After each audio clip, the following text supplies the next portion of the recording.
saya ulangi singkat mengenai kemarin yang tentang wudhu. Nanti kemudian kita akan masuk sunnahnya wudhu, makruhnya wudhu, sama syarat-syaratnya yang ada di dalam wudhu. Jadi yang pertama harus kita ketahui bahwasanya wudhu itu adalah kewajiban. Kalau kita mau apa? Wudhu itu hukumnya adalah wajib kalau kita akan beribadah yang di situ diwajibkan wudhu. Apa saja? Sholat, khutbah Jumat, ya, kemudian juga tawaf. Paham ya? Itu diwajibkan untuk berwudhu. Kemudian ada yang sunnah, ya setiap saat disunnahkan megang wudhu, setiap saat. Kemudian juga terutama kalau kita mau tidur, itu disunnahkan untuk berwudhu. Setelah itu juga kadang ada wudhu sah tapi ada haramnya. Kalau kita wudhu pakai air punyanya orang, tidak pakai izin, airnya curian, wudhunya sah, tapi cuman apa? Hukumnya adalah apa? Kena haram. Kita ulang sedikit bahwasanya wudhu itu yang pertama adalah niatnya itu adalah niat untuk ngangkat hadas kecil. Lah, kemudian kok sampai di buri Pak Dik? Tidak. Saya taruh sini nanti sampai sebelah sini. Kemudian yang kedua, tempatnya di mana wudhu itu? Niat wudhu kapan? Ketika membasuh bagian pertama daripada apa? Wajah. Nawaitul wudhu li raf'il hadatsil asghari lillahi ta'ala. Kalau di wajah itu batasannya mana saja? Dari ujung rambut sampai di bawah dagu dan putarannya, ya, putarannya ini semuanya. Termasuk semua rambut-rambut yang ada di sini, mau jenggot tipis, jenggot tebel, ya kalau tebel itu cuman perlu diginikan aja, tidak perlu sampai merasuk ke dalam, cuman sunnah. Tapi kalau jenggot kita tipis, ya wajib dimasukkan di sela-sela yang ada di jenggotnya, seperti itu. Nah, kemudian tangan dari ujung tangan sampai mana? Siku-siku. Lebih dari siku-siku itu lebih bagus. Kalau tangan saya terputus, tanganmu terpotong, orang cacat tangannya, maka yang dipakai adalah yang tersisa dari yang wajib untuk kena air. Jadi misalkan cuma tinggal siku-sikunya saja, ya siku-sikunya saja. Oh, tidak ada, potong dua-dua, ya sunnahnya yang sebelah. Tapi tidak tidak. Kaki pun juga demikian. Oh, kaki yang bagian depan ini terpotong, cuman tersisa tumit saja, ya tumitnya dikenakan. Sebisanya pokoknya semua itu. Kemudian setelah tangan adalah apa? Mengusap rambut. Disunahkan mengusap rambut. Yang dimaksud mengusap rambut pokoknya terbasahi. Jadi kalau sampai misalkan habis wudhu tangan, kemudian ada teman melempar air, nyiprati di atas rambut, cukup apa enggak? Cukup ya, itu dianggap cukup. Kemudian yang keempat, yang kelima ya. Yang kelima adalah membasuh kaki ya, dari depan sampai mana? Sampai mata kaki ya, sampai mata kaki yang di atas mata kaki. Baru setelah itu adalah berurutan. Jadi kalau ada orang pertama membasuh kaki, terus membasuh tangan, terus wajah, yang sah yang mana? Tidak berurutan. Tidak sah. Yang sah yang mana? Yang wajah yang sah. Jadi tidak perlu diulang, tinggal dilanjutkan tangan, kepala, langsung kaki. Jadi kalau dibuat random seperti itu, maka di posisi yang pertama saja itu adalah yang sah. Paham ya? Seperti itu. Ini tadi adalah mengenai daripada wudhu. Nah, kemudian tertib ini artinya berurutan ini adalah sesuatu yang wajib. Termasuk yang tidak pakai berurutan adalah apa? Kalau kita nyelam satu badan semuanya, kemudian setelah itu kita niatkan wudhu, langsung berdiri, berarti apa? Sah pada wudhunya. Loh, tidak perlu goyang-goyang, tidak perlu. Tidak perlu pakai digosok-gosok di dalam waktu kita nyemplung itu. Kelagepen kok, tidak bakal iso. Paham ya? Seperti itu. Nah, kemudian Sekarang kita belajar sunnah-sunnahnya wudhu. Sunnahnya wudhu itu yang pertama adalah kita mesti disunnahkan untuk menyebutkan niatnya. Nawaitu wudhu alirafil hadatil asgharillah ta'ala. 70 tak sampai 100, 70 saja. Ausolahu ila sab'in. Sampai 70 saja. 70 saja sunnahnya wudhu. Itu tapi di sini saja tidak disebutkan sampai 70, tidak disebutkan sampai 70. Yang kedua adalah sebelum cuci tangan membaca a'udzubillahi minasyaitonirrajim, bismillahirrahmanirrahim. Membaca ta'awudz, kemudian mencuci kedua tangan. Mencuci kedua tangan. Mencuci kedua tangan itu sampai pergelangan tangan. Kemudian setelah itu memakai siwak. Siwak itu ada beberapa hukum di dalamnya. Aslinya siwak adalah sunnah. Bisa jadi hukum siwak itu tadi adalah wajib kalau seandainya ada barang najis di mulut kita. Selama di mulut kita ini ada bekas najis, contohnya apa? Misalkan habis habis muntah, ya kan? Kan masih ada sisa-sisa najis di tengah mulut kita. Maka itu bukan hanya wajib disiwak atau disikat gigi, tapi juga wajib apa? Dikumur untuk dibersihkan. Kenapa? Kalau tidak menjadikan sholat kita di dalam tubuh kita ini, di dalam mulut kita ini masih ada najisnya, bisa menjadikan sholat kita tidak sah. Paham ya? Nah, kemudian siwak ini memiliki 70 faedah, 70 manfaat siwak ini. Di antaranya siwak itu dapat melancarkan sakit lambung, sakit lambungnya sembuh. Apalagi kalau dia kena enzimnya, artinya ketika baru pertama beli, kemudian dia gigit, ya itu kalau bisa kita dapatkan yang asli ya, yang asli dalam arti bukan yang produk pabrik, yang masih kalau sampai di pelatarannya Masjidil Haram kan itu banyak. Ya, ini karena sini travelnya untuk haji umroh, ya anggap benar sama pasti kono ya. Ono sing yang masih apa namanya, yang masih asli dalam arti masih kalau kita gigit dia akan keluar getahnya. Lah getahnya itu menguatkan gigi, juga membunuh bakteri-bakteri yang ada di dalam perut. Dan dia kan kayak min rasanya. Nah, juga siwak ini tadi sangat berguna untuk husnul khotimah. Itu manfaatnya siwak. Artinya kalau ada orang sulit mengucap kedua kalimat syahadat, dia sudah itu sampai ambilkan siwak, celupkan di air, sampai siwakkan di lidahnya. Nanti dia akan gampang mengucapkan dua kalimat syahadat. Siwak itu. Dan di antara manfaat siwak itu juga untuk dapat menambahkan rezeki, narik rezeki. Wis gak perlu bocoran-bocoran, bu tempel-tempel di omamu, ya nanti ada yang komplain. Wis gak usah repot-repot. Ini ada dari mana? Dari siwak. Dikatakan oleh Al-Imam Abu Thalib Al-Makki, beliau mengatakan di antaranya yang bisa narik rezeki adalah naruh siwak. Dan tempat yang di situ ada siwaknya tidak akan dimasuki jin. Makanya kalau kita umat Islam, di samping tempat itu sampai disediakan siwak. Ya, sediakan siwak. Kemudian di kamar mandi tapi sampai tutupi. Ya, kalau sampai mau wudhu sampai pakai siwak. Di kantong sampai usahakan ada siwak. Kita bawa Marlboro gak sungkan kok. Bawa si Samsu gak sungkan kok. Iya, masa bawa siwak kita malu, iya kan? Justru siwak ini tadi akan menjadi obat bagi kita. Mentok orang yang pakai siwak, sholatnya naik derajatnya. 70 rakaat dinaikkan kalau kita pakai siwak. 1 rakaat pakai siwak seperti 70 rakaat tak pakai siwak. 1 rakaat. Itu sih.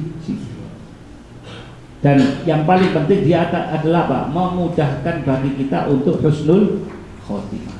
Lah cuman ketika kita pakai siwak ya lihat, jangan nanti langsung depan orang digosok kayak bodoh lah, ya sampai ditutupi gini ya. Ada bacaannya. Ada bacaannya. Yang penting dipakai dulu, jangan buku bacaannya. Soalnya posisinya sekarang saya ini juga bacanya cuma sama baca bismillah aja cukup ya. Seperti itu. Terus cara memakaikannya itu seperti angka 8. Seperti angka 8. Jadi digosokkan atas, bawah, kiri atas, kiri bawah. Jadi kalau angka 8 ini, angka 8 tidur gitu ya. Seperti angka 8 tidur. Jadi banyak manfaat-manfaat daripada sunnahnya siwak. Manfaatnya siwak itu sangat banyak dan sangat luar biasa. Di antaranya juga adalah apa? Yang paling penting juga selain husnul khotimah, apa? Narik rezeki. Insya Allah bisa narik rezeki. Kenapa? Karena kita menunjukkan loyalitas kepada sunnahnya Rasul Shallallahu Alaihi Wasallam. Akhirnya kita itu yang kita dapatkan. Paham ya? Setelah itu kita disunahkan untuk kumur, disunahkan kumur. Kumur seperti yang saya katakan kemarin, ini adalah sunnah sebelum kita niat ya, sebelum kita niat wudu. Kemudian kita kumur 3 kali, istinsyak, masukkan air ke hidung untuk dan mengeluarkan juga, itu juga berguna untuk supaya kita tidak terkena gegar otak, supaya otak kita ini dijaga. Karena apa? Bersih.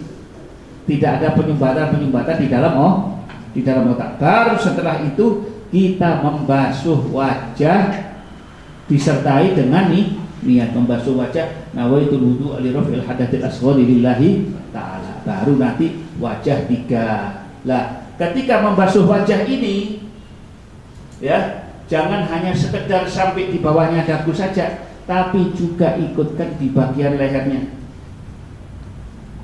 Paham ya? Leher sunnah ya? Lehernya sunnah, tidak wajib ya. Leher itu adalah sunnah. Kemudian di setiapnya itu sebenarnya juga ada doa-doanya. Tapi kalau kita tidak sempat baca doanya, tidak jadi masalah ya. Tidak jadi masalah.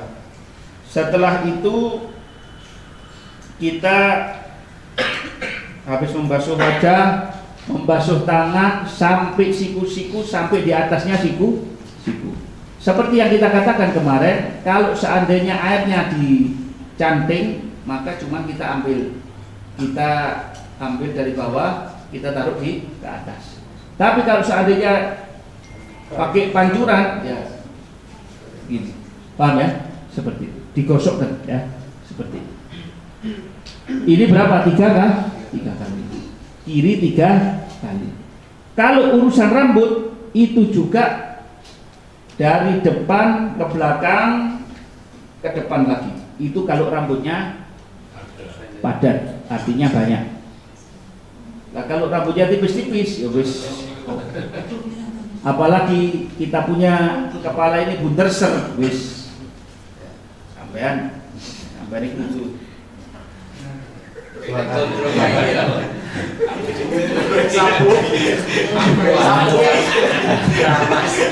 Pokoknya dibikin gitu lah ya.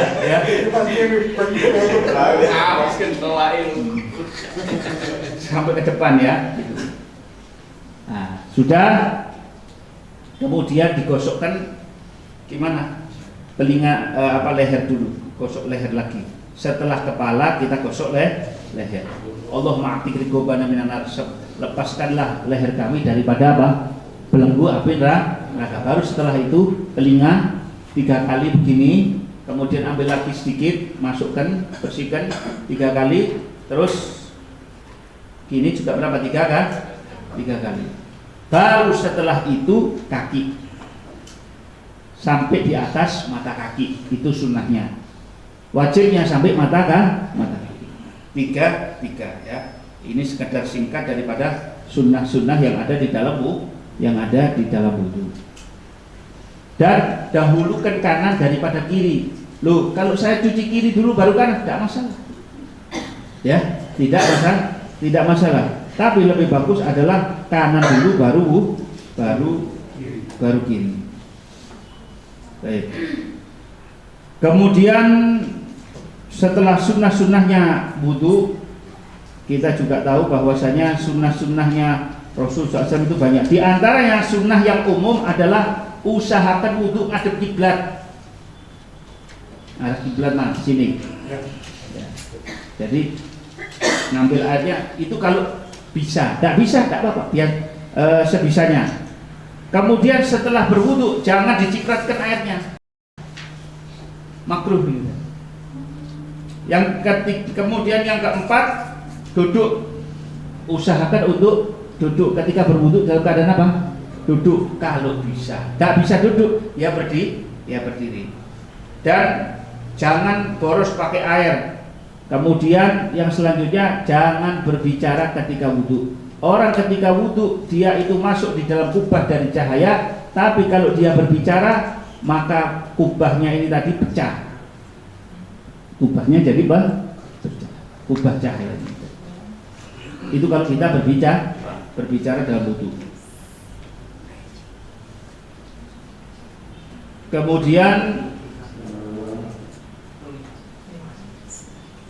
ketika membasuh wajah jangan begini, jangan menamparkan air di wajahnya. Ya, apalagi kalau misalkan ada di sebagian masjid, itu kan masih airnya itu ya, tidak airnya itu dikasih di canting kecil-kecil itu kan ya, jadi kayak kolam kan begitu. Nah itu kadang tolong ya, kalau sampai wudu tidak seperti itu. Misalkan sampai pilek dan lain sebagainya, jangan sampai airnya semuanya masuk situ. Iya. Loh kenapa? Loh ini kalau airnya 20 enggak apa-apa. Airnya kalau itu 20 saya enggak apa-apa, Pak. Iya.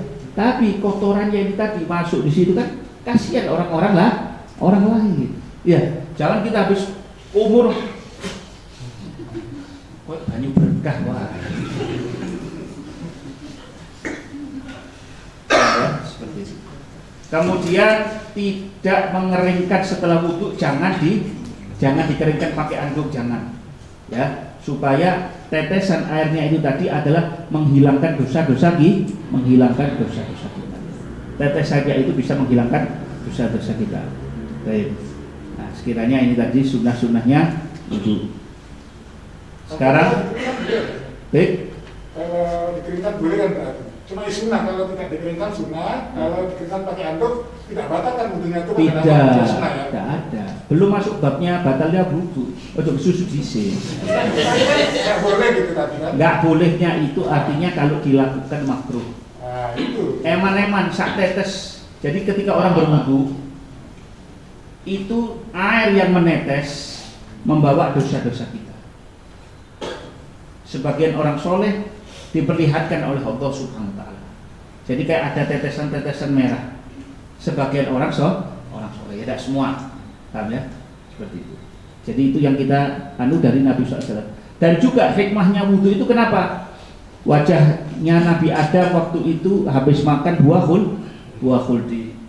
Kemudian rambutnya kenapa? Rambutnya kok diusap rambutnya? Karena rambutnya habis kena apa? Kena daripada daunnya buah khuldi. Tangannya habis ngambil, kakinya habis jalan dan seterusnya seperti itu. Jadi kita disyariatkan untuk berwudu untuk menghapus daripada apa?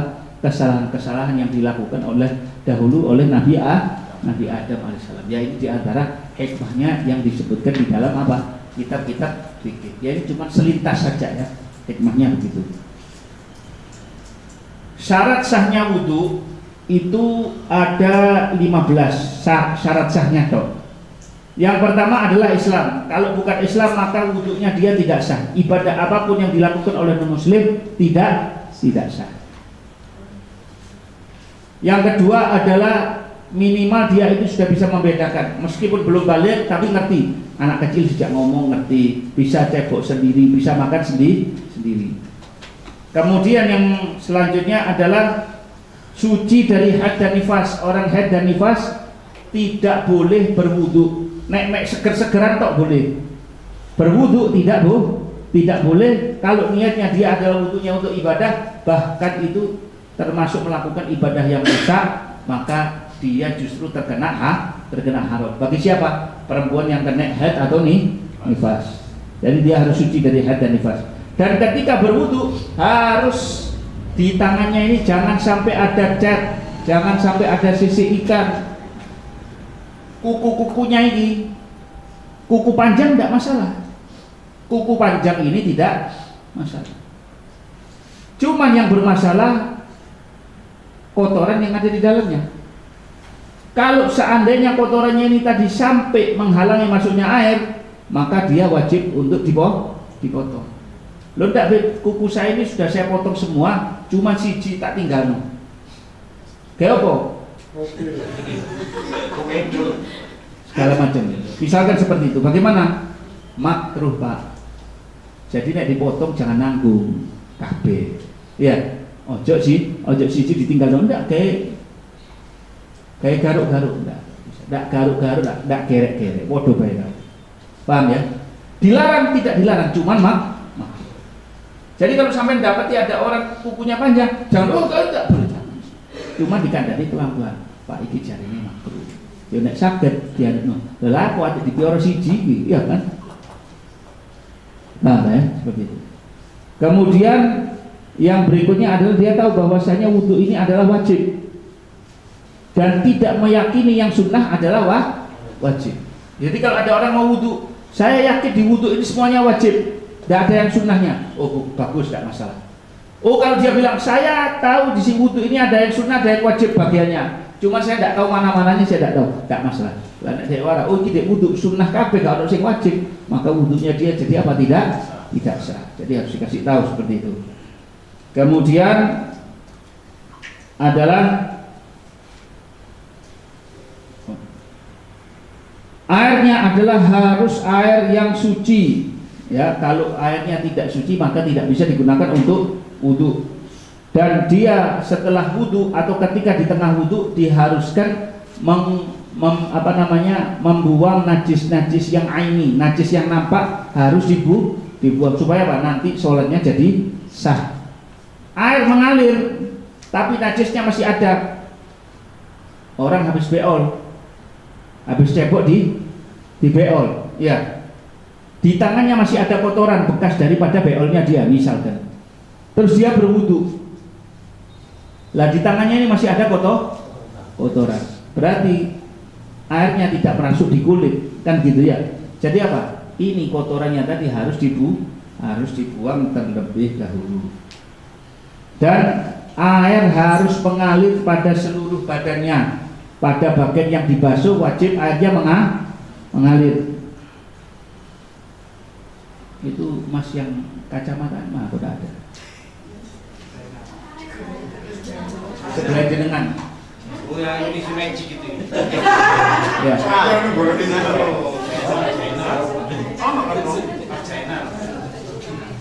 Hah? Ya. Betul kok. Udah ditakut ya sebelum. Ada takut. Kali ini saya takut ini ngopi ya. Loh enggak, aku ini kan tak waras. Loh kalau sholat tarawih terus digabungkan sama fardu, tak bilang ini sampai sholat niat sampai misalkan niatkan ninggal sholat subuh 20 kali, gabung di sholat tarawih ya. Terus tidak niat sholat tarawih tapi diniatkan penggodok sholat subuh 20. Dan harus pasti. Kalau dia ragu, saya ini hadas apa enggak ya? Aku ini mau ngentut apa enggak ya? Baik aku enggak. Masih ragu, terus dia wudu dalam keadaan ragu, bisa jadi wudunya tidak sah. Jadi karena itu bagaimana? Batalkan dulu. Enggak tahu caranya, sampai ngentut dulu kayak, atau sampai kemana disik kayak. Ya, pokoknya lakukanlah apa yang membatalkan wudu supaya sampai masuk niatnya itu tadi dilakukan dalam keadaan pas. Wudunya dilakukan dalam keadaan pasti, ya. Baik. Lah kalau misalkan tadi bilang, aku ki nyekel wudu apa enggak, tapi mau sak buru mlebu jeding. Tadi saya jam sekian tadi sudah masuk ke kamar mandi. tapi mungkin saya tadi tidak wudhu, ya wis, berarti itu sudah ada unsur keyakinan sampai tadi sudah apa berhadas. Jadi setelah itu apa? Langsung tinggal sampean jalankan wudhunya saja. Nah, ya seperti itu.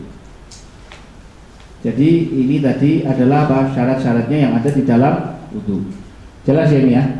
Nah.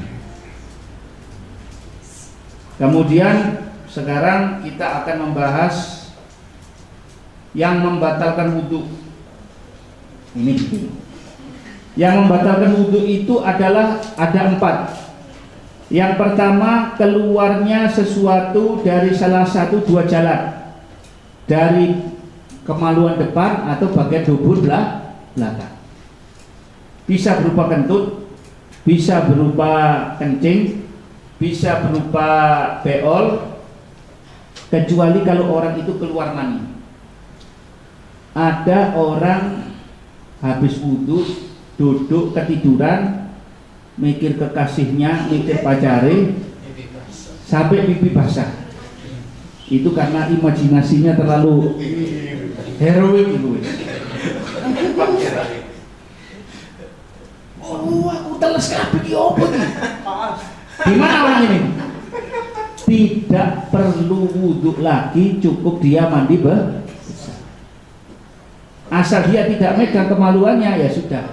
Itu masih wudhunya dianggap apa? Dia masih wudhunya masih dianggap tidak batal wudhunya. Paham ya? Seperti itu. Jadi makanya dikatakan kalau ada orang hadas besar, baik itu mimpi basah atau habis hubungan suami istri, terus mari gitu dia mau mandi tidak sempat karena musim panas, tapi dia honeymoon di kamar yang sebelahnya itu mungkin ada, depannya itu ada lautnya atau depannya ada sungainya, terus setelah itu langsung nyemplung. Ketika nyemplung dia bilang nawaitul ghusl akbar lillahi ta'ala, saya niat mandi besar. Nyemplung seret, naik andukan, terus langsung sholat. Cukup apa enggak? Karena orang setelah mandi besar, asal dia tidak megang kemaluannya dan dia tidak megang duburnya, maka orang ini sudah terangkat hadas kecil dan hadas besarnya. Nah ya, mari habis mandi besar.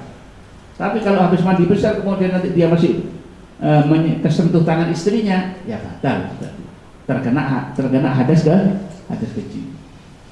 Loh, saya ini tidak keluar kencing, tidak keluar beol, sing metu batu, yang keluar duit. Sampean yang tahun 80-an itu kadang suka naluk duit, uang kecil, duit selawean. Tahu uang 25 rupiah tahu? Makasih kok makanya makasih. Tahu Wes pokoknya di ikhtiari apa dia tidak sampai BO, tahu-tahu keluar duit. Itu wudhunya batal, ya. Wudhunya batal.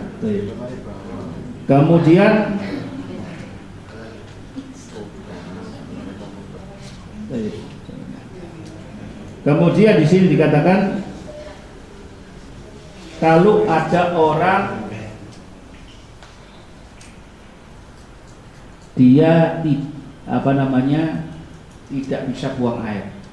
Sampai tahu biasanya ada orang yang kalau dia mau buang air harus dibikinkan saluran. Kateter. Bukan kateter, Pak. Semacam. Bukan. Jadi dia tidak bisa beol.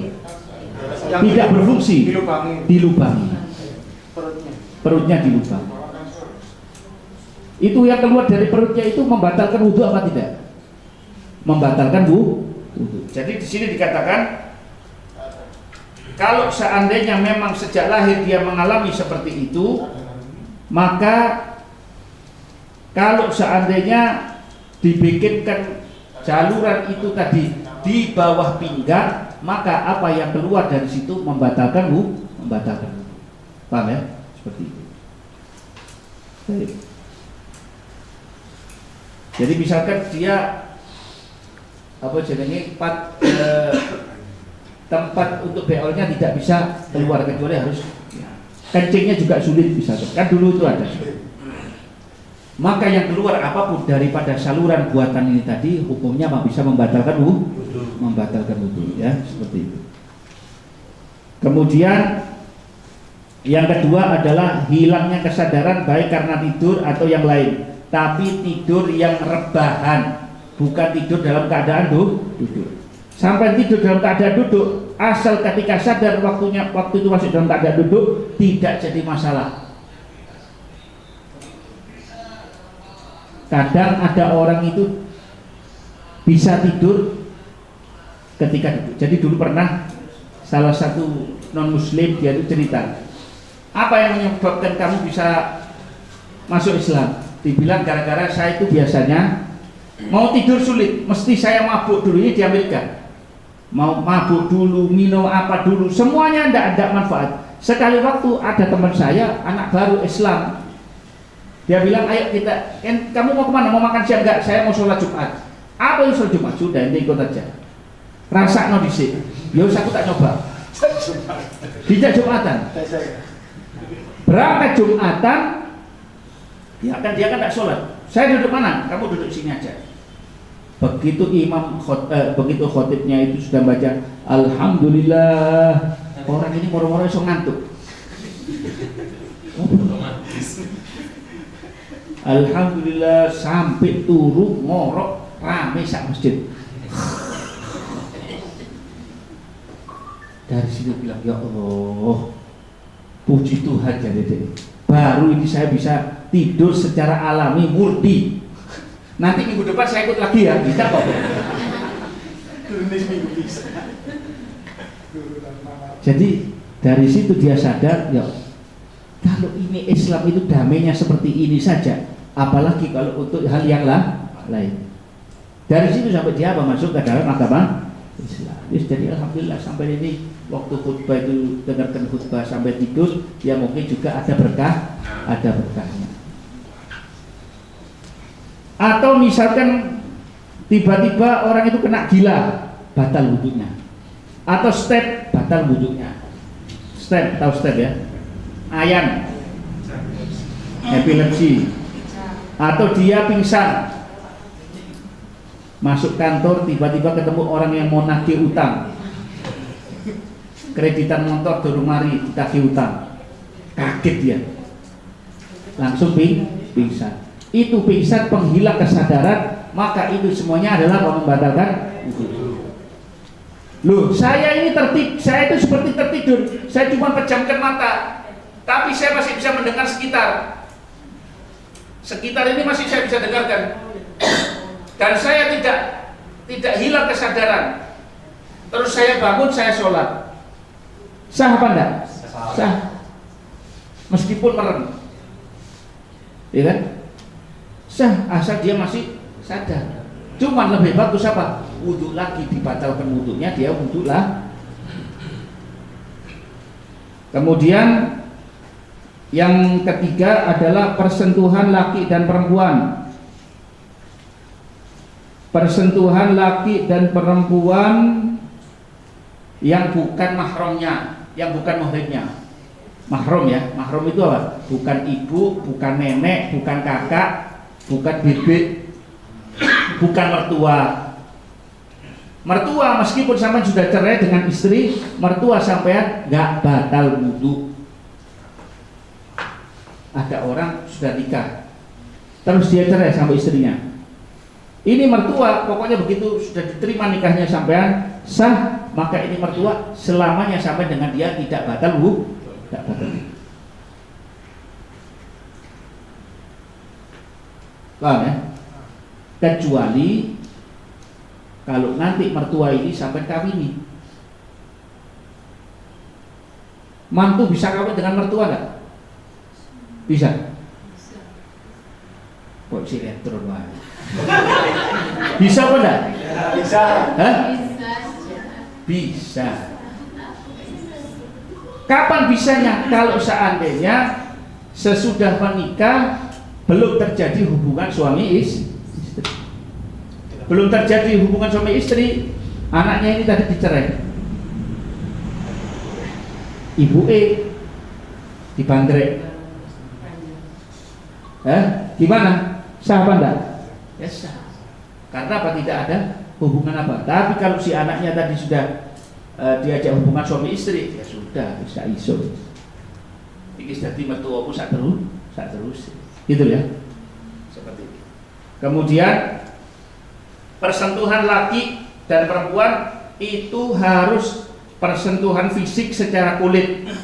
Jadi kalau yang dipegang itu adalah gigi atau kuku atau rambut, tidak membatalkan wudu. Seorang suami megang rambutnya istri, rambutnya tok dilus-lus, cek wanginya, saulan gak tahu sampuan, saiki sampuan. Batal enggak wudunya? Tidak batal. Giginya yang dipegang, Apaan? Lu mesti kata lagi nih. Loh, saya kita takoi, gigi itu boleh apa enggak? Tapi kalau gusi ya batal. Itu. Kemudian apa lagi? Kuku.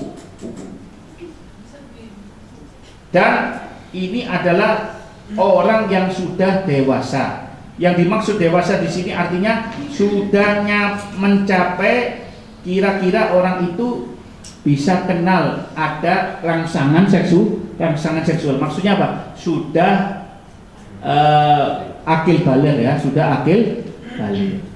Lubib ini yang saya pegang orang gila, masih wong gendeng. Batal wudukmu. Lah dia mau wudu ya apa? Tidak perlu wudu, tidak kena kewajiban apa orang gila, kan gitu. Jadi karena itu, kalau kita tidak ada penghalang, maka hukumnya adalah apa? Wuduknya kalau kita bersentuhan antara laki dan perempuan yang bukan bapaknya dia, yang bukan saudaranya bagi perempuan itu, ya, yang bukan kakeknya, yang bukan mertua lakinya, maka hukumnya adalah apa? Batal. Loh, saya punya mertua kawin lagi. Lah, bojo iki kan ibu tiri, ambek sama istri kita termasuk ibu tiri. Ada ibu tiri batal sampai batal. Ya, wuduknya batal. Saya menemukan potongan anggota tubuh, batal apa enggak? Kalau jelas itu tadi punyanya lawan jenis dan itu tidak ada hubungan apa-apa dengan kita, itu bisa apa? Ada yang mengatakan, oh batal kalau misalkan yang ditemukan itu separuh badan. Loh, kenapa kok cerita begini? Loh iya, saat zamannya mutilasi. Iya kan? Banyak sekarang mutilasi. Naudzubillah.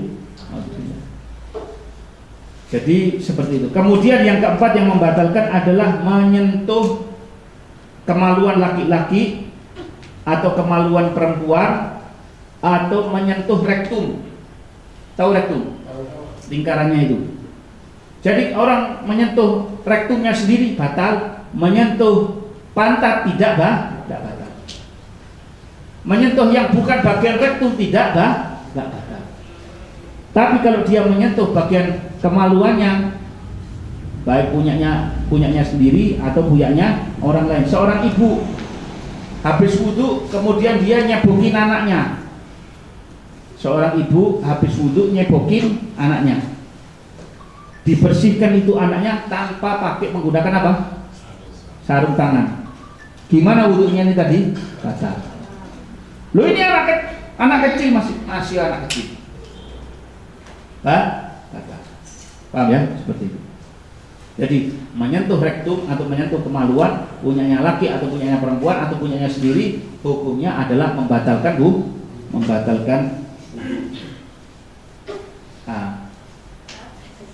tapi menyentuhnya kalau yang punyanya sendiri adalah menggunakan apa? Menggunakan yang bagian sini. Jadi kalau yang disentuh pakai bagian atasnya tidak batal. Sampai kesentuh habis mandi terus sampai wudu, kemaluan kesentuh kena bagian atasnya sini saja, tidak batal. Nanti kalau gatel digaruk apa? Lah ada garuk ini ya, Ini kan. Sik. Iki duduk motor Tamiya iki. Saya coba ngene yo. Loh, iki ning ngene. Pokoknya sik bagian dukur. Tapi kalau kena yang jari-jari sininya, yang bagian atasnya sini loh. Itu tadi sudah apa, Bang? Lah mosok ngene-ngene, atau dikene buku. Sek. Landep kabeh. Jelas ini ya? Jelas. Ya, apa-apa sudah. Kalau sampean di Mekah, bagaimana caranya?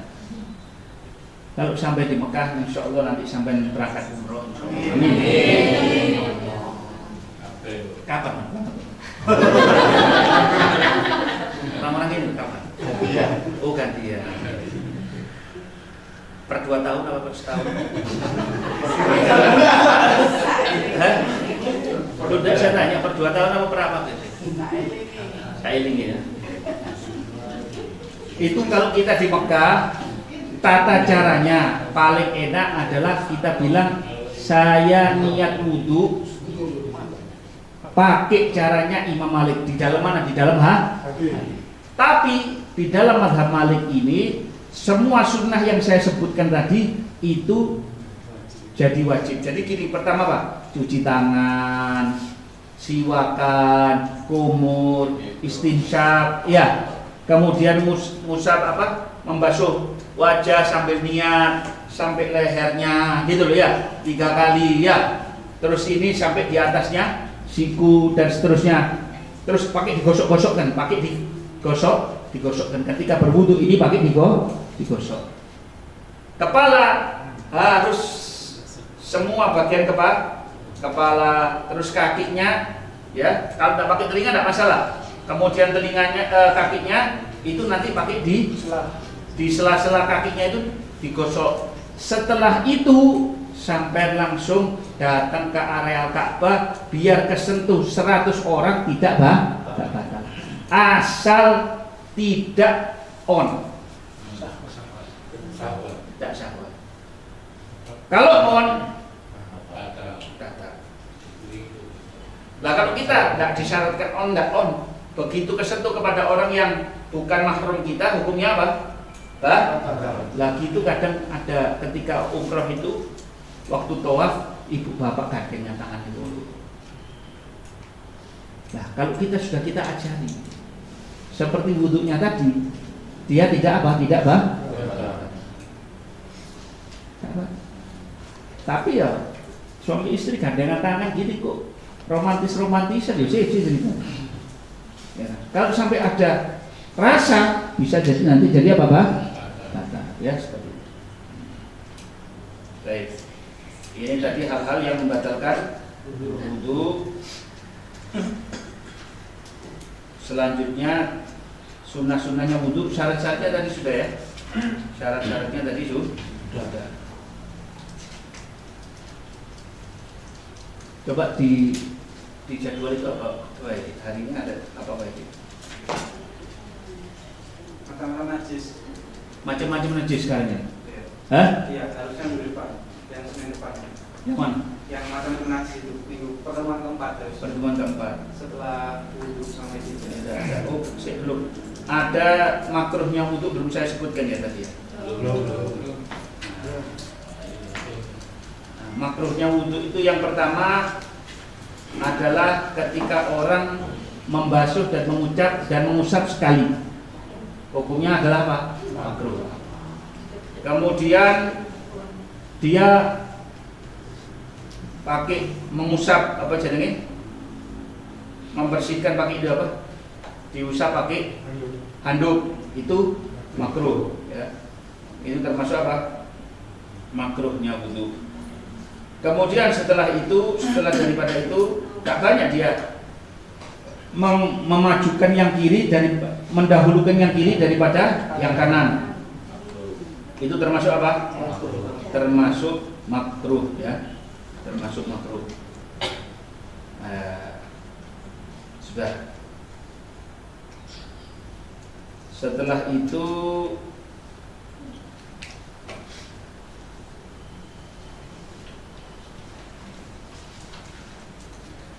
la ilaha illallah.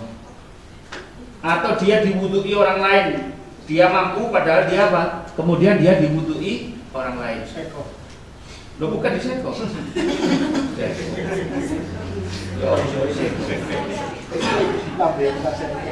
Lo bukan diseko. Iki kan bikin gara tusuk ya.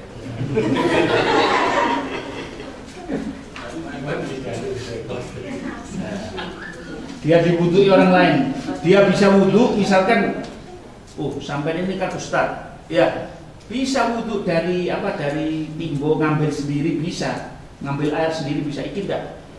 Ketika berwudhu dituangkan sama orang atau dibantukan untuk diwudhui, ya diwudhui dia sama orang padahal dia bisa wudhu sendiri. Nah itu gimana hukumnya? Maka hukumnya itu adalah apa? Makruh ya, seperti itu. Baik.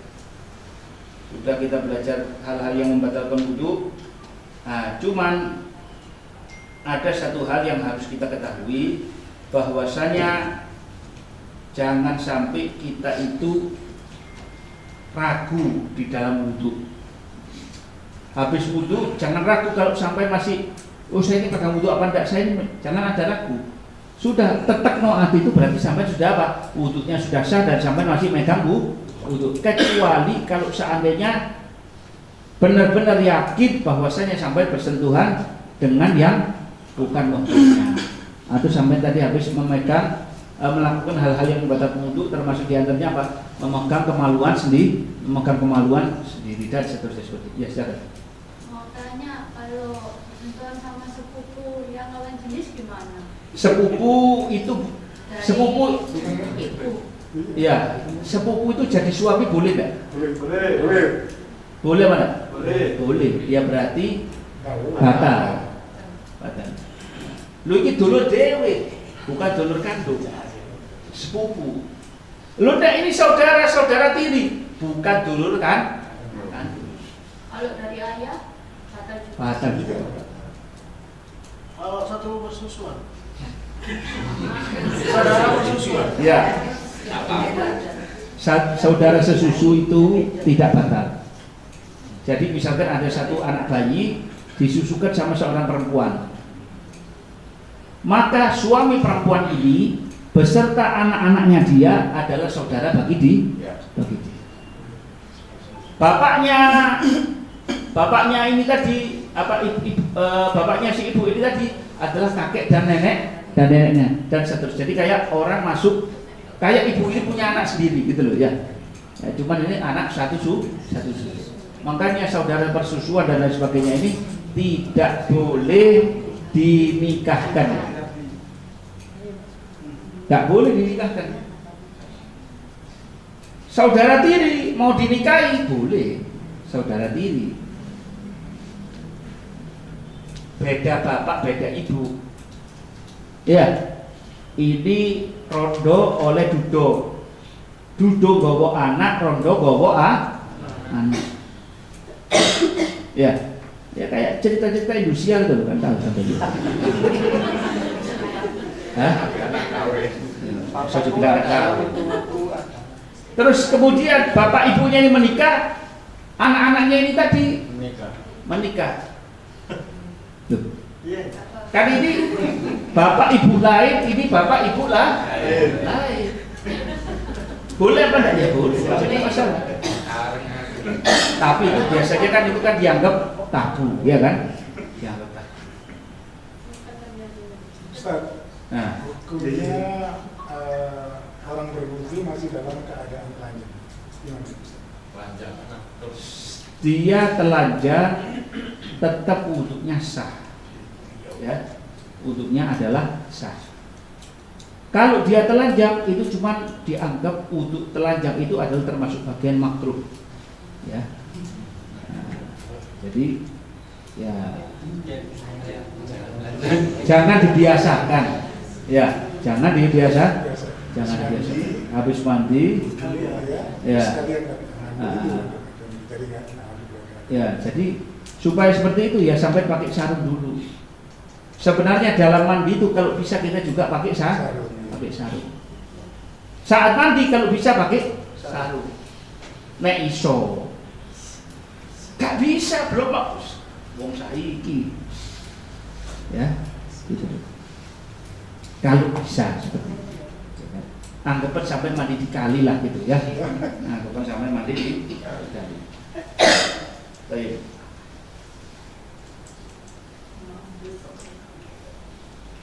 Kemudian kalau yang kita kaitkan masih yang kemarin tentang masalah apa namanya? Kalau yang kemarin masalah istinja masih paham, sudah paham yang kemarin ya. Dan juga termasuk diantaranya adalah ketika kita buang hajat, jangan membawa yang ada Al-Qur'annya atau ada hadisnya Rasul SAW atau ada namanya Allah Subhanahu wa Ta'ala. Sampai taruh. Loh, saya ini kalau Qur'annya saya taruh luar, tidak saya bawa ke kamar mandi, hilang nanti. Tidak apa-apa, makruh dia, tidak haram. Yang haram adalah kalau seandainya nanti sampai terkena kotoran di dalam kamar mandi. Paham ya? Seperti itu. Dan jangan sampai kita ini tadi tidak menutup ya. Jadi ketika kita buang hajat itu jangan sampai di tempat yang keras. Kalau di tanah lapang harus di tanah yang apa? Di tanah yang gembur. Dan jangan dibawa pohon yang berbuah. Lu iki pohon berbuah, iki tomatnya kurang enak. Coba tak uyui sih. Bopok. Bisa jadi apa hukumnya, Mak?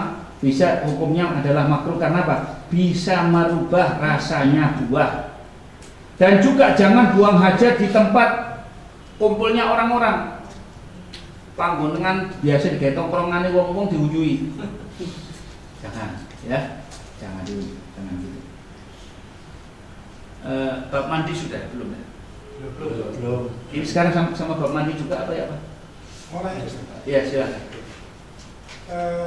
Untuk wudhu ini sampai media air kemarin sampai selesai itu kan ada batasan. Misalnya ada aturan 216 liter dan sebagainya. Jika nggak ada itu kan kita bertayamum ya Ustaz. Nah untuk tayamum ini apakah ada dalil atau aturan, saya nggak tahu, kadar debu yang digunakan untuk bertayamum. Misalnya harus terus gini, apa debunya harus gini, atau hanya sebagian debu sudah kena. Karena air kan ada batasan nih, 216 liter. Kalau debu gimana? Kalau debu tidak ada batasan. Pokoknya kira-kira kita nyentuh tanah, kita nyentuh di tangan kita, jangan tebel-tebel debunya, ditipiskan. Kalau kita mau tayamum, ketika tanah kita menempel di tanah tangannya itu sampai niat terus disebul. Jadi apa tidak terlalu tebal terus sampai usapkan. Soalnya ada informasi pernah aku ikuti itu bahwa di tembok pun ya yang sekiranya itu paling bersih begitu masih ada debu, sehingga kadar ini masih mampu untuk menyucikan kita yang mau tayamum atau betul gitu. Kalau kita yang di tembok itu ada debu, kalau bisa dipastikan ada debu ya silahkan. Tapi kebiasaannya tembok-tembok kita ini jarang ada debu. Iya kalau debunya, kalau temboknya itu dari apa namanya, bukan semen. Kalau dari keramik, kalau seandainya dari semen itu tidak ada debunya Mas. Ya, yang ada debunya enggak bisa. Harus berwujud tanah. Bahkan di pesawat tuh biasanya Enggak bisa pakai di pesawat itu boten saged. Boten makan nih kemarin itu ada mikut sekarang.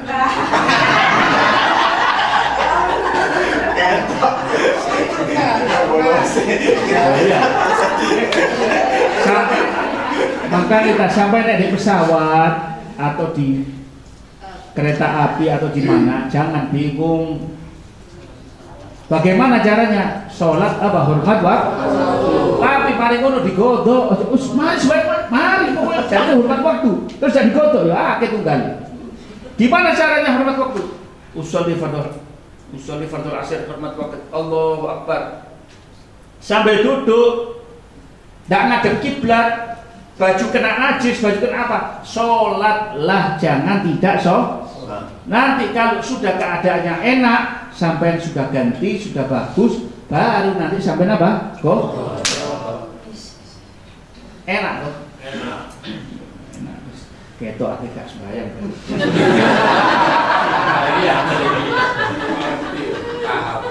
Apa lagi? Ya, jelas ya ini ya. Kita ini juga perlu masukan Mas. Jadi kalau misalkan bib ini terlalu gede, terlalu dopo, terlalu apa, sampai bilang aja gitu ya. Tak apa-apa, kita ini open. Ya itu seperti sunnah-sunnahnya wudhu, sebenarnya masih banyak, tapi tidak saya sebutkan semuanya. Kalau saya sebutkan semuanya, akhirnya sampai pulang dari sini jadi santri. Masuk bertemu 12 kali orang-orang jadi ustadz, lah bingung nanti. Oh salah itu. Ada coba di jadwal itu. Bab mandi ada nggak? Ada. Hari ini. Senin besok.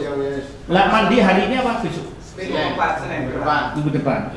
Sekarang tak masukkan bab mandi ya. Jadi karena kita mau ngejar gitu loh ya.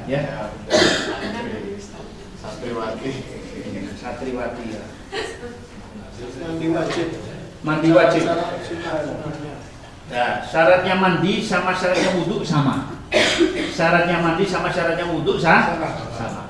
Ya pokoknya orang itu tidak ada haid dan nifas, dia itu Islam ya, dan dia sudah balik akil. Mandi yang dimaksud di sini adalah mandi wajib. Mandi wajib ini hukumnya mandi itu ada 5. Yang pertama wajib kalau seandainya orang itu keluar mani atau dia nadar mandi. Misalkan hari Jumat dia nadar mandi. Saya pokoknya nadar itu hanya boleh untuk perkara yang sunnah. Kan kita ketika hari Jumat sunnah mandi apa enggak? Sunnah mandi. Sampai bilang saya nadar mandi Jumat. Wajib. Paham ya? Seperti itu. Yang kedua adalah mandi sunnah. Seperti apa? Seperti setiap malam bulan Ramadan itu sunnah. Atau misalkan mandi untuk Jumatan atau mandi untuk sholat Id. Ya masuk sholat Id. Kepet sembarang. Kemudian mubah. Yang mubah adalah kalau untuk adem-ademan tok atau untuk bersih badan itu mubah. Lah supaya sunnah gimana? Niatkan untuk supaya enak ketemu orang. Untuk kesehatan itu juga mubah, bukan sunnah. Untuk sunnah itu apa? Oh supaya saya kumpul sesama muslim, menghargai sesama, itu baru jadi sunnah. Atau untuk ke majlis taklim. Kemudian mandi untuk makruh. Kapan makruh? Mandinya orang yang nyemplung bulan Ramadan, renang di bulan. Kenapa kok makruh? Karena rawan batal. Sebab ketika sampai nyemplung, ya satu badan, ada yang masuk telinga, atau ada sampai kentut, itu airnya terbuka katup bawahnya, blok masuk airnya, bisa jadi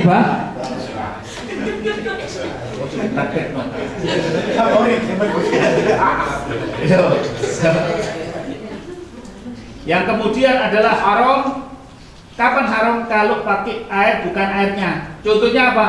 Sampai bandrek kandungnya tonggo, dorongannya tonggo mbok, bandrek nyolong listrik, nyolong banyu, hati-hati lu, tak ngandani ojo lu yo. Juga kadang tidak sah mandinya siapa? Orang yang haid, masih ada haidnya dia mandi, kabarnya bersuci untuk ibadah, itu mandinya tidak sah. Bisa itu. Hal-hal yang mewajibkan mandi sampai sudah dewasa semua, alhamdulillah. Yang pertama adalah masuknya kemaluan di dalam lubang farji. Ya, masuknya kemaluan lelaki artinya helm itu masuk ke dalam lubangnya perempuan. Jadi kalau itu sudah masuk, biarpun tidak keluar mani, itu sudah wajib mandi. Wis aja diukur-ukur, Bu. Aja diukur-ukur.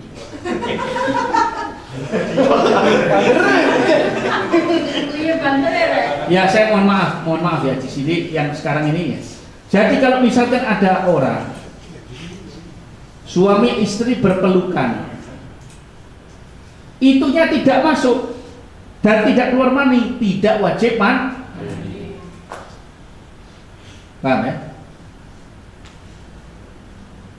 Atau mohon maaf mau masuk tapi salah sasaran, tidak wajib mandi. Jadi wajib mandinya itu kalau sudah pas masuk di dalam lubangnya, dan yang masuk semua helmnya meskipun tidak batangnya, helmnya. Saat helm itu mau wis melbu, baru itu wajib mandi. Ya, meskipun nanti ditafsirkan sendiri. Yang kedua adalah keluar mani. Loh, ini ada orang bilang gini, loh saya ini dulu punya kelainan. Saya bukan kepada manusia, kepada hewan. Ono sapi nganggur digarap. Loh iya. Loh, mohon maaf itu kalau di daerah-daerah yang luar-luar, wah wis kabeh. Sapi, dadi, kambing, dadi, anjing masih itu ada. Ya, dia di bagian belakangnya digasak. Batal apa tidak? Wajib mandi tidak dia? Wajib mandi. Yang kedua adalah apa? Keluar mani. Ada orang itu kadang terlalu capek, hormonnya terlalu tinggi sampai keluar, tapi bukan mani, kecapean. Itu namanya madhi. Kalau madhi hukumnya najis, tidak wajib mandi. Jadi kalau mani itu dia itu adalah warnanya cerah dan dia keluarnya itu adalah dengan tekanan. Dan setelahnya itu badannya jadi lemes, orangnya merasakan nikmat. Itu mani itu ada pada laki juga ada pada perempuan. Jadi bukan hanya pada laki saja, pada perempuan juga ada. Kalau sudah seperti ini, maka hukumnya adalah apa? Wajib mandi, ya. Nah, kalau yang keluar itu adalah madi, atau yang keluar itu adalah madhi atau wadi itu juga sama. Kadang ada orang keluar, ya, dia terlalu mengkonsumsi apa, hormonnya terlalu tinggi, naik hormonnya, akhirnya habis kencing tahu-tahu ngerembes dewe, bukan kencing, jadi kayak mirip kayak mani, tapi sebenarnya dia bukan mani. Biasanya warnanya keruh, maka seperti ini adalah dia najis, tidak wajib mandi. Ya cuma dibersihkan saja najisnya, seperti itu, paham ya? Dicuci aja najis. Yang nomor 3,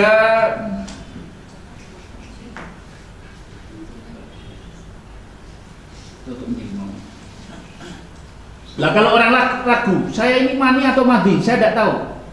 Contoh, sampai habis lihat film, iya, orang habis lihat film atau habis lihat tayangan apa, habis lihat apalah sudah, tidak jelas. Akhirnya terasa, lu ketok ane kayak metu, ketok ani. Kelihatannya kayak blue. Ya kalau sampai pegang itu tidak terlalu kental, berarti itu adalah apa mandi. Cuman afdolnya daripada ragu, lebih bagus sampai mandi. Anggap saja itu adalah mandi. Jadi sebenarnya boleh milih saja, ya, seperti itu. Kemudian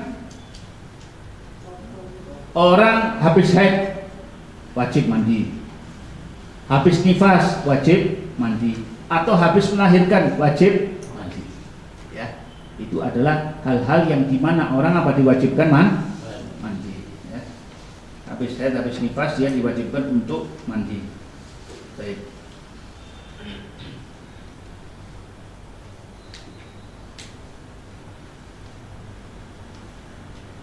Yang terakhir adalah meninggal. Orang meninggal wajib dimandikan apa enggak? Wajib dimandikan. Jadi kalau habis dikubur tidak dimandikan, wajib digali kuburnya untuk dimandikan. Lah terus kasus Covid itu ya itu pengecualian. Itu pengecuali. Kenapa? Karena kalau sampai dimandikan katanya dokternya itu bisa menimbulkan bahaya. Ya mungkin di antara kita itu ada yang percaya Covid, ada yang juga tidak percaya. Ya kan? Itu Mudah-mudahan yang meninggal diampuni semuanya oleh Allah Subhanahu wa taala. Amin. Nah, kalau ada dari keluarga-keluarga itu ada yang meninggal kena Covid dan lain sebagainya, insya Allah ditempatkan di surganya Allah Subhanahu wa taala. Itu sudah di luar kendali sampean. Lu tidak sempat diikat. Bisa iso. Karena kalau begitu sudah masuk di rumah sakit, kemudian sudah musim Covid waktu itu, sudah wis alamat. Ya, mau kita bongkar, mau kita kuburkan, tak bisa sudah ya. Ya, mau kita paksakan mandi juga tidak bisa. Ada juga yang masih bisa. Ada di beberapa tempat itu masih dimandikan. Mandikan jenazah itu meskipun tidak, yang penting satu badan disirami air cukup sudah. Satu badan disiram air toh, dibasahi satu badan cukup. Meskipun nggak disabuni, meskipun tidak dikeluarkan kotorannya, misalkan seperti itu. Kondisi orang itu berbeda. Ya. Meskipun hanya tinggal potongan tubuh saja, korban pembunuhan mutilasi tidak diketemukan kecuali tangannya tok. Ini sebelum dikuburkan wajib dimandikan. Kemudian disolati potongan tubuhnya itu. Terus dikuburkan. Dikafani, disolati, dikuburkan. Korban kobongan gosong kabeh. Kayak wingi dik-dik, mall mana? Yang kemarin itu ada berapa 14 orang ya. Ini sudah tak bisa dimandikan kan ya? Ya sudah. Dimakamkan sebisanya atau kalau tidak ya dibuburi tanah saja. Seperti kayak di tayamum gitu. Kalau sudah tidak bisa sudah nggak bisa dimandikan ya sudah langsung dimakamkan ya, seperti itu. Baik. Ini tadi sudah mengenai fardunya mandi ini tadi. Caranya yang pertama harus ada niat. Niatnya itu apa? Saya nawaitul ghusl li raf'il hadatsil akbar lillahi ta'ala, atau saya niat mandi besar, atau saya niat mandi jinabah. Niatnya di mana saja terserah. Masih nyiram kakinya dia sudah niat, cukup. Atau langsung di kepalanya, cukup. Soalnya kadang sekarang kalau kita salah dalam mandi, tiba-tiba langsung kepala. Seperti saya yang kemarin, langsung kepala waktu itu. Malam hari, habis kena kipas angin, stroke saya. Palpasi gitu, kayak stroke kan ya. Separuh metot gini. Jadi sampai kita makan itu menetes di sini. Nah, sekarang ini alhamdulillah sudah kembali, yang mudah-mudahan jangan sampai ada serangan lagi. Dan yang kedua, ketika mandi wajib satu badan ini terbasahi, teraliri air, termasuk lipatan-lipatan kulit bagi orang yang gemuk ya, termasuk yang tidak di area selangkangan atau yang di belakang daripada pantat dan lain sebagainya, itu harus dikenakan air. Paham ya? Kalau sudah kita mandi secara sempurna, maka tidak wudhu pun tidak jadi masalah. Contohnya begini, sampai mandi straight. Tadi kita masih bersihkan bagian kemaluan, masih bersihkan bagian bawah. Cuman ada satu bagian kaki sampai akhir. Si jiki gak buka iba. Paham ya? Terus begitu sudah dibersihkan semuanya ini, baru setelah itu tinggal kaki ini sampai sitam. Habis dari situ tidak perlu wudhu lagi, bisa langsung sholat. Ya, karena ini tadi kita apa? Kita akhirkan kaki, salah satu kaki kita akhirkan. Ini cuma contoh saja, ya, seperti itu.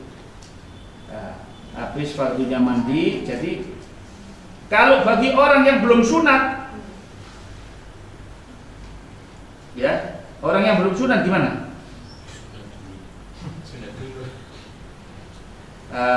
Kalau orang yang belum sunat itu, kalau laki-laki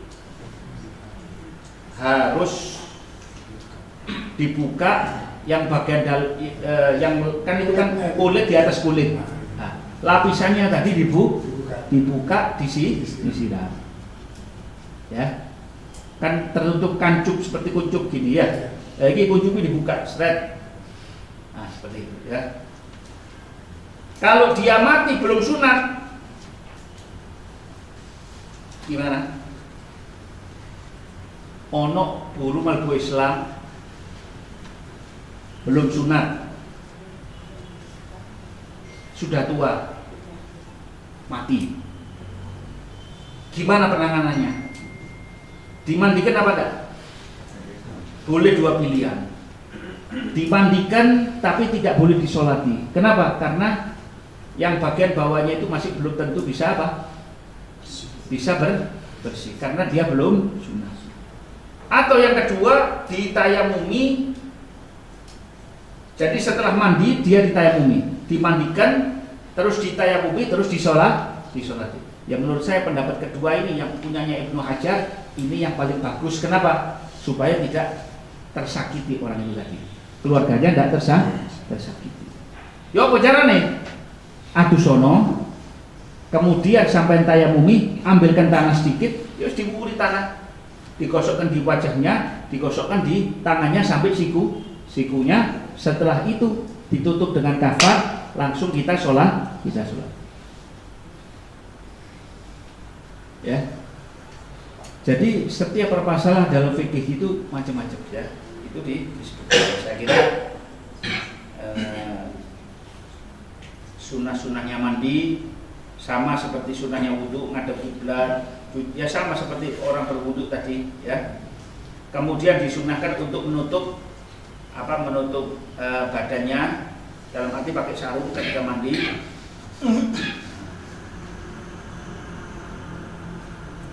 Dan harus diperhatikan rambut-rambutnya ya, ketika mandi basah itu rambutnya harus diperhatikan di sela-sela ya, seperti itu. Jangan sampai ada satu spot yang tidak terkena tidak terkena.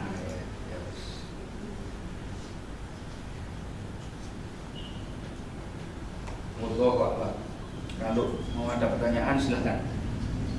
Ya. Tidak wajib tapi sunnah untuk berwudu.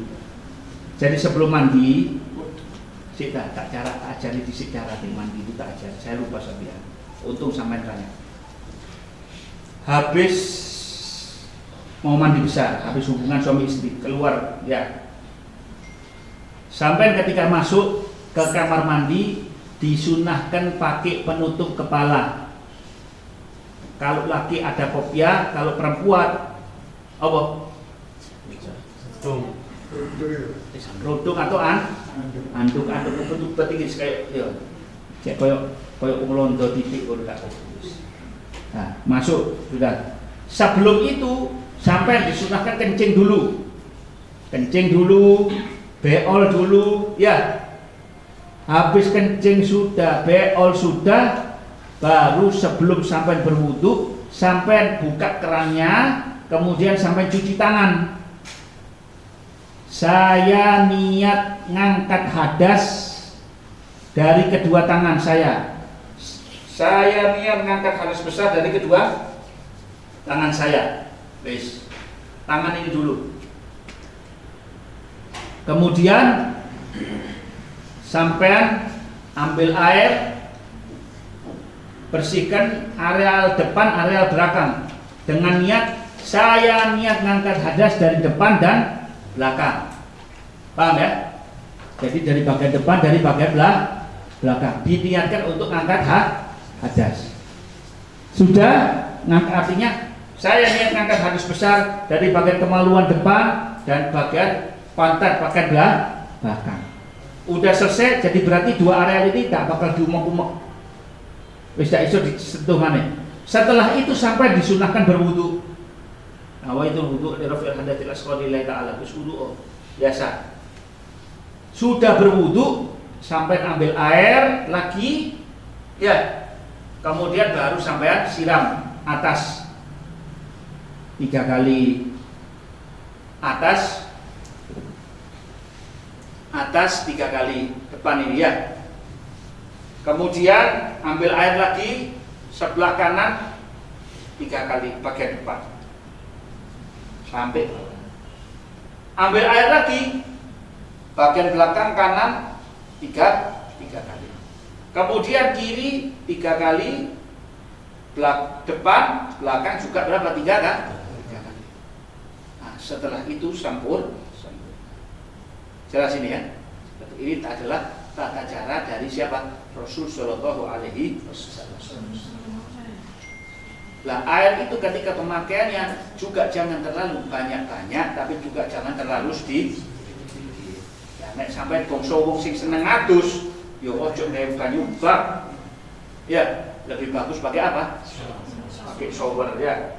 Kan shower sekarang itu ada yang tekanan pushnya lebih besar. Tapi sebelum mandi itu usahakan sampai sudah apa? Sudah kencing, sudah BO, sudah semuanya terlebih dahulu. Baru setelah itu sampai mandi seperti tata cara itu. Ada lagi? Ya. Kalau untuk penggunaan sabun atau sampo itu berarti setelah sempurna baru boleh digunakan. Sampo kan itu kan air kepala itu kan gitu. Ya bersamaan tidak masalah. Tidak masalah. Air sabun ini tidak apa-apa. Air sabun tidak masalah. Tapi setelah itu tetap sampai siram bersih. Iya. Soalnya dari bagian ulama yang mengatakan maksudnya sempurna dulu, terus baru di sampo. Bersamaan juga tidak jadi masalah. Tapi nanti setelah, kan itu kan berarti kan di awal, ini kita taruh di akhir. Di akhir. Soalnya ada cucian pun itu kalau cucian. Iya, kalau ada menghalangi kan bisa menghalangi. Jadi kita taruh di akhir seperti itu tidak masalah. Tapi lebih bagus ya disempurnakan dulu sebentar, terus baru itu kita apa? Sampoan. Ya, sampoan seperti itu. Jadi jangan takut, dijalani saja. Pokoknya sampai kerosok kira-kira sudah satu badan ini full, sudah teraliri semuanya, ya sudah. Jangan bingung. Tinggal sampai sholat dan seterusnya seperti itu, ya. Ada lagi?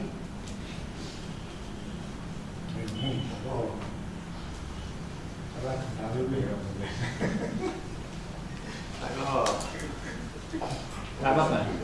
Sudah nikah? Belum. Oh belum. Belum ya. Belum. Yang kedua apa?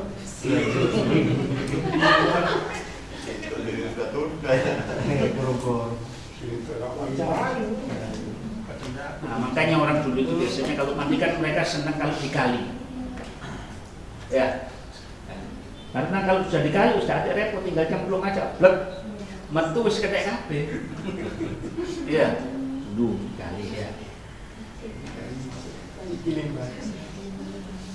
Sudah ada ya. Kalau sudah ada. Nah, nanti minggu depan insya Allah saya harap lebih kompak lagi sampai lebih hadir. Karena minggu depan ini masalah bab najis ini penting. Penting juga nanti banyak yang mau saya siapkan itu diantaranya kalau sholat kita sakit di rumah sakit caranya sholatnya gimana. Terus ojo hormatul waktu terus kabeh hormat waktu. Mereka apa hormat waktu. Nah, jadi supaya kita itu ketika menghadapi orang sakit kita juga harus cerdas gitu loh. Ojo sampai kadang ono wong iku ngeten Bu ya. Saya pengalaman habis sakit itu ya Allah, macam-macam orang sakit. Bapaknya itu dia tidak boleh gerak banyak. Ambil ibu dhewe to. Pak, sampai kudu sembahyang. Loh ya apa sembahyang gak iso kudu, gak iso apa. Ya salahmu kok tuh. Lah tambah kepikiran lah. Ya. Ya tuh. Akhirnya dia pikir wis nek aku gak sembahyang gak kudu, lah tambah salah. Ya kan? Nah, jadi udah harus heret-heretan. Iki kudu diadepno kiblat iki kudu kene kudu. Wah, iki kasihan. Ya tuh. Kasihan. Jadi harus kita paham. Jangan sampai apa? Jangan sampai direpotkan orang tersebut. Yes, memang paling gampang orang gitu itu apa? Dikasih sholat hormat waktu. Hormat waktu. Terus sembahyang. Loh, cok aku nek aku mati ya opo kok ngene. Lu itu dipikiri betul. Sampai yang sehat ngakak-ngakak. Tok ya. Lah ini yang sakit kan juga kasih ya. Jadi kan juga sebisa. Nanti akan kita bahas itu apa ya. Rabbana atina fid dunya hasanah wa fil akhirati hasanah wa qina adzabannar. Wa sallallahu ala sayyidina Muhammadin wa ala alihi wasallam. Alhamdulillah. Al-Fatihah.